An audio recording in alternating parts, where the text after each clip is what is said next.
Bismillahirrahmanirrahim. Assalamualaikum warahmatullahi wabarakatuh. Perkenalkan, nama saya Raihan Zul Ramadan dari kelas 11 IPS 1 absen 31 SMA Negeri 1 Tasikmalaya. Pertama-tama mari kita panjatkan puji serta syukur kehadirat Allah Subhanahu wa taala yang telah memberikan kita kesehatan. Apa kabar kalian semua? Terutama untuk Bapak Robi, semoga dalam keadaan sehat. Dalam wabah corona ini kita belajar secara daring atau online, tapi kita harus tetap semangat. Baik, di video kali ini saya akan menjelaskan tentang karya tulis ilmiah. Kenapa kita harus belajar karya tulis ilmiah? Karena di kelas 11 semester 2 kita harus belajar dan memahami tentang karya tulis ilmiah. Yang pertama, pengertian karya tulis ilmiah. Karya tulis ilmiah adalah hasil karya yang diperoleh dari kegiatan menulis dengan menerapkan konvensi ilmiah. Penulisan karya ilmiah menggunakan logika berpikir dan gaya bahasa yang sistematis. Tiap jenis karya ilmiah memiliki gaya penulisan yang berbeda. Yang kedua, tujuan karya tulis ilmiah sebagai berikut. Yang pertama, sarana untuk melatih dan mengungkapkan hasil penelitian berbentuk tulisan ilmiah secara sistematis.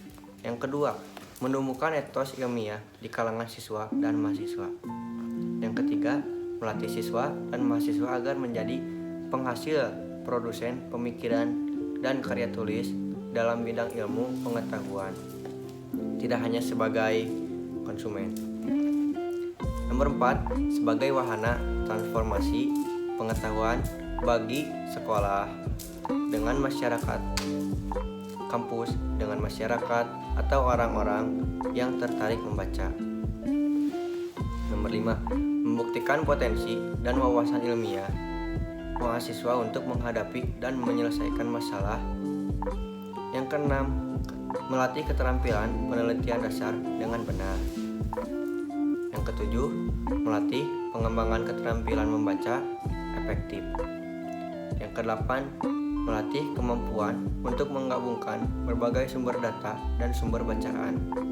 Yang kesembilan, mengenalkan siswa atau mahasiswa pada kegiatan kepustakaan. Nomor 10, melatih kemampuan perorganisasian fakta atau data secara sistematis. Yang 11, menambah pengetahuan penulis terkait karya ilmiah yang sedang dibuat. Dan yang terakhir, hasil karya ilmiah menjadi acuan atau penelitian pendahuluan bagi penelitian selanjutnya. Selanjutnya, ciri-ciri karya tulis ilmiah. Yang pertama, reproduktif. Artinya karya ilmiah ditulis oleh peneliti atau penulis harus diterima dan dimaknai pembacanya sesuai dengan makna yang ingin disampaikan. Yang kedua, tidak ambigu. Ciri ini ada kaitannya dengan reproduktif. Sebuah karya ilmiah harus memberikan pemahaman secara detail dan tidak dikemas dengan bahasa yang tidak membingungkan. Yang ketiga, tidak emotif. Artinya, karya ilmiah ditulis tidak melibatkan aspek perasaan dari penulisnya. Yang keempat, menggunakan bahasa baku. Menggunakan bahasa baku agar mudah dipahami. Nomor 5, menggunakan kaidah keilmuan. Penulisan karya ilmiah harus menggunakan kaidah keilmuan atau istilah-istilah akademik dari bidang penelitian si penulis. Yang keenam, bersifat dekoratif. Artinya penulis karya ilmiah harus menggunakan istilah atau kata yang memiliki satu makna. Nomor 7, terdapat kohesi. Artinya karya ilmiah harus memiliki kesinambungan antar bagian dan babnya dan bersih straightforward. Maksudnya ialah tidak dapat bertele-tele atau tepat sasaran.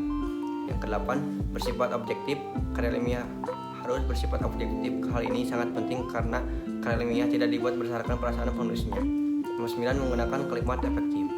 Dan penulisan karya ilmiah harus menggunakan kalimat efektif. Selanjutnya ada macam-macam. Yang pertama, makalah.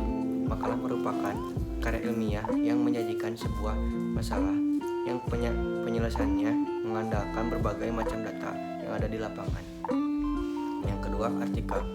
Dalam konteks jurnalistik, pengertian karya ilmiah artikel merupakan karya ilmiah yang memuat pendapat subjektif pembuatannya mengenai sebuah peristiwa ataupun masalah tertentu.